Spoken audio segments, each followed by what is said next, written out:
Amaravantsika ny fotoana ny tiariva ity dia sady fanatsinjahantena ihany ny asa sosialy ny taranja azakazaka fiarakodia dia anamolotra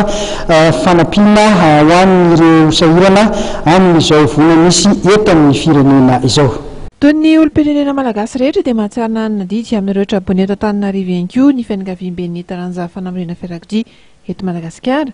Io maraina io dia ny fampitona teny Mahamasina ireo mpanamory rehetra niaraka tamin'ny Fédération Napiay nandeha hanatra fanampiana teny Andotapenaka.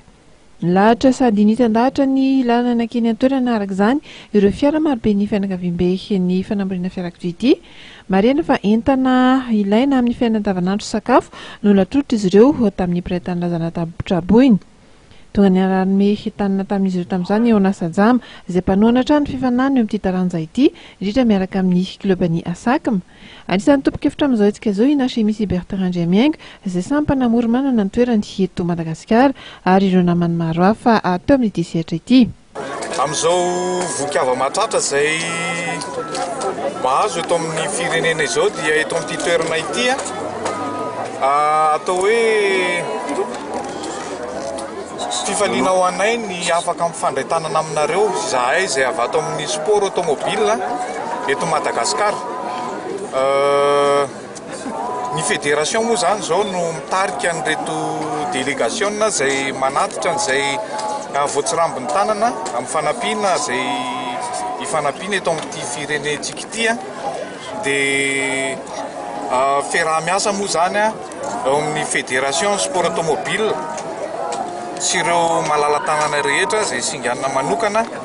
ny compagnie Vijara sy ny Jama zany sy ireto club rehetrarehetra ato anatin'ny fédération ary misy ny mpakafy fiarakodia izay manana association izay namaly manokana ny antso hoe hiara-mientana ho aty amin'izao ezaka manokana izao dia fifaliana ho anay zany ny manolotra an'ireto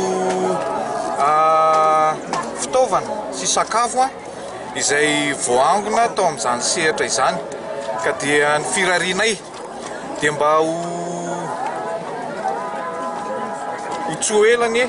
dia mba ho afaka ao anatin'izao fahasahiranana izao isika malagasy indrindra reto vahoaka izay niaran'izany fahavoazan'izany manokana. Nanambaran'izy ireo ihany koa teo am-panolorana ary fa dia tsy hijanona amin'izao ny hetsika sosialy ataon'ny mpakafian'ny mpanamory fiarakodia eto amintsika fa mbola hitohy. Dia izay ihany koa tompoko lahy sy tompoko vavy no mamarana ny fiarahantsika amin'ity hariva ity isaorana ianao tany tokantrano tany nanaraka ny fandarana hatramin'ny farany isaorana ihany koa ireo namana teknisianina miara-miasa tamin'ity androany ity dia mametraka ny veloma mandram-pioana ho amin'ny herinan'io toy izao indray.